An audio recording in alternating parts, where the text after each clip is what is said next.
All right, then, welcome back to our next story. You know, as the 8-year presidency of Muhammadu Buhari terminates in 3 days on May 29, if you like, a conferment of national honors on the president-elect Bola Tinubu and the vice president-elect Kashim Shettima was on the cards as the Presidential Transition Committee rounds off. President Buhari conferred the highest honor of the Grand Commander of the Order of the Federal Republic, GCFR, on the president-elect, and the second highest Grand Commander of the Order of the Niger, GCON, on the vice president-elect. With the words, "I shall not disappoint you," by Senator Tinubu, the eagle, they say, has landed. Now, let's share the story of the investiture by TVC News, Femi Akonde. Come with us.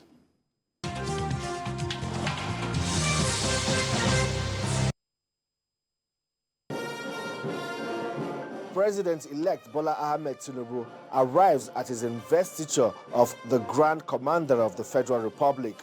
This is the first time an outgoing president will bestow the country's highest honor on an incoming president of the Federal Republic.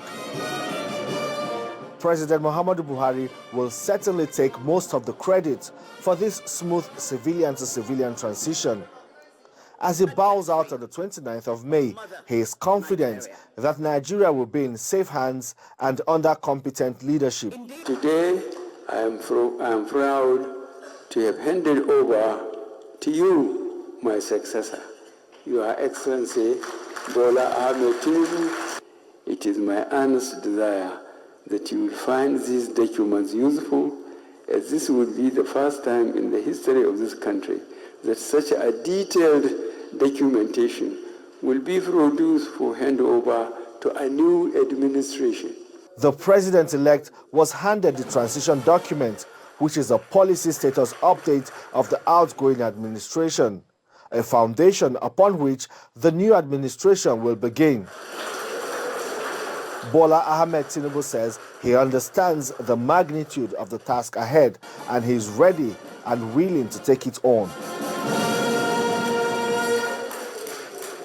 I stand here today renewed in hope and dedication to our national greatness. I also feel full of pride that this moment is our moment. This stately occasion is proof that Nigeria is vibrant and true democracy. It confirms that our democratic path is right and is right, and nothing will deter us from sticking to it. The Nigerian story under President Muhammadu Buhari has been a bumpy ride on the national journey to economic stability, security, and building infrastructure for sustainable development. As President-elect Bola Tinubu moves to take center stage in governance, he already has a clear picture of the current state of the nation. Your Excellency, Mr. President and the President-elect, is that we took the renewed hope agenda and aligned it with the 9 priority areas. And where there are gaps, we indicated the gaps. And where there are improvements, based on the renewed hope agenda, we indicated it and we stated what are the quick wins, what can be deferred for the future. So this is a comprehensive document you are receiving this afternoon. It's a combination of the effort of the President Muhammadu Buhari administration aligned with your vision for Nigeria. There are some tough decisions that he has to take, and he will take them. But at the end of the day, he will remember to ensure that the poor, the vulnerable, the average Nigerian is not left behind. Standing and believe is that the president-elect, as soon as he's sworn in, will set the ball rolling for all his agendas contained in the Renew Hope, and Nigerians should expect the best. Nigerians hope they will not have to wait for too long before the impact of the Bola Ahmed Tinubu administration is felt. The new Grand Commander of the Federal Republic and President-in-waiting Bola Ahmed Tinubu has been briefed on the task ahead. Nigerians already look forward to when they will begin to feel the impact of his administration as soon as he's sworn in on the 29th of May. Femi Akonde, TVC News, Abuja.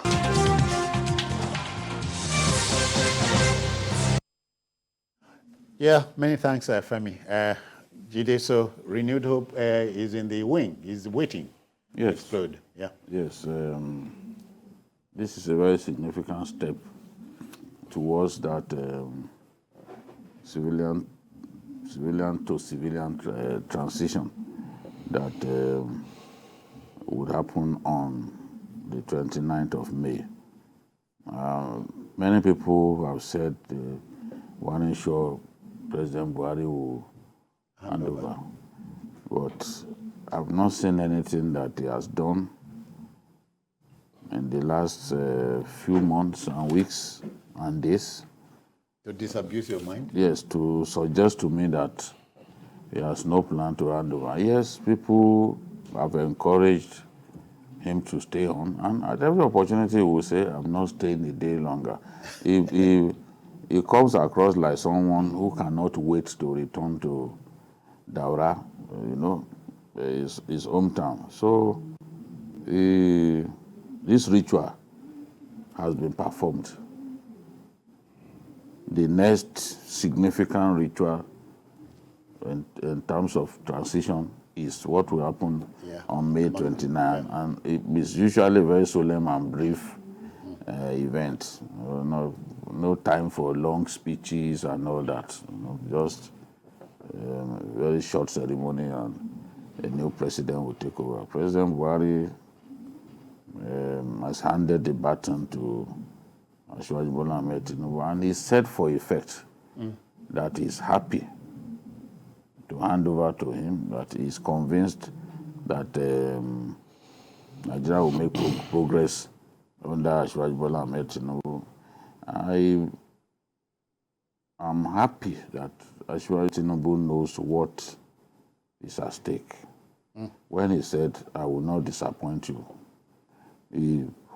he ought to know that Nigerians are listening and watching. They want to see him honor his word, because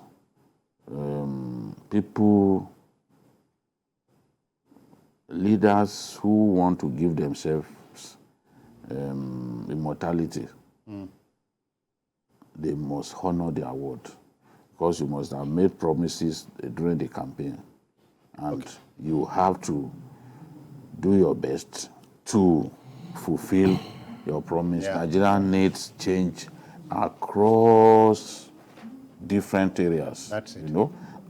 I can say in all spheres of our national life, we need change, and the president-elect must deliver that change, real change, not change on paper. Yorubas will talk about Eshinowe, that is the horse that you see on pages of paper. Yes, the horse that you see in a storybook. That horse that you see in the storybook is not the real one. Nigerians want to see the real horse. The real horse. Possibly not so it. You have to move beyond promises to fulfill the promises that you made to our people. Yeah.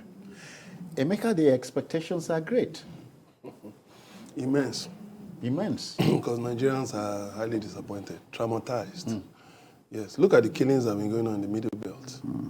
Even in the Southeast, in the Northwest, ISWAP is still rampaging. And there were 3 areas that President Buhari said he would concentrate on: corruption, security, and the economy. But on those 3 fronts, I don't score him highly. It's a mixed bag. I score him lowly, yes, because Nigerians expected that things would not be at this level. They expected that a lot of that tact and diplomacy will be applied in some of the decisions he took. But apparently, he misjudged the impact, the severity of some of those decisions. And again, it happened that he was president at a time of back-to-back recession, global recession, and the COVID-19 epidemic. But he's also to blame for the delay in appointing ministers 7 months into his administration. Yeah. But thankfully, the National Assembly has helped in part to prevent that from happening again by passing a law that the president and governors should send their list, constitute their cabinet within a month of taking over. So, which I believe will help to shape the direction of a new administration. You don't have to, I mean, before you are inaugurated, you ought to have known people whom you want to work with you. It's not when you come in like the First Lady was saying, Asiwaju Bola, that many of the people Buhari appointed, he didn't know them. You know them. So, okay, why didn't you appoint people appointed them for him. I mean, but there were people who were working with you. There are people you had known for a long time. And don't forget don't forget that he is not the sociable type. Yeah, I know. He did not know people. But this man, this elderly man, I forget his name, that helped him to do his transition notes. Yes, in 2015. Man from Adama is dead now. Yes, I don't remember his name, but I think Ahmed Joda. Yeah, Ahmed Joda. He did. The man was very methodical. He did, if you read his notes then, there were things he recommended. And I don't think, Buhari apparently didn't go through those notes. He didn't follow those notes faithfully. So it's very important that... You don't think it was somebody who should have pointed the thing out to him? No, it's very simple. Now you are the president. You can ask your principal secretary or some aides to just give you bullet points. Because I met Joda. That was first-class civil servant, first-class permanent secretary. So he's one of the super PAMSEC. Yeah, super PAMSEC. So such a person drew up transition documents for you. Should have just asked your principal secretary to develop bullet points for you to say, okay, these are the things. This is how we will go. But apparently, he just dumped them by the side. If you look at Obasanjo, Obasanjo had friends across the length and breadth of our country. Even had houses in different parts of our country. I was in Mambila, and they showed me Obasanjo's house. Even farms. In Mambila. So Obasanjo would not need anybody to tell him who to appoint here. And he was very familiar with people. And you can credit Obasanjo with appointing some really solid people as ministers, whether they were women, people like Okonjo Iweala, he brought them onto the scene. The woman at NAFDAC, Dora. Yes. Obasanjo was told that Dora was somewhere, Dora, honest, went abroad for training, returned excess money and all that. I think 13,000 pounds or so. Obasanjo looked for her. On the day they were opening the NAFDAC headquarters in Abuja, Obasanjo told the story of how he discovered Dora. What I'm trying to say is that Buhari was not caught in the same cloth. Yeah.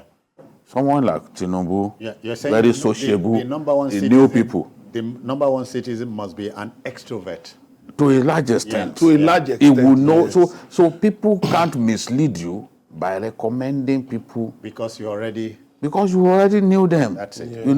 So we will not expect the incoming president, for example, to have that kind of nature. Okay. Because already he had friends across the country and very sociable.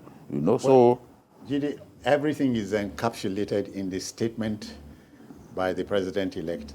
I will not disappoint you. So that's I will not. That's a weighty statement.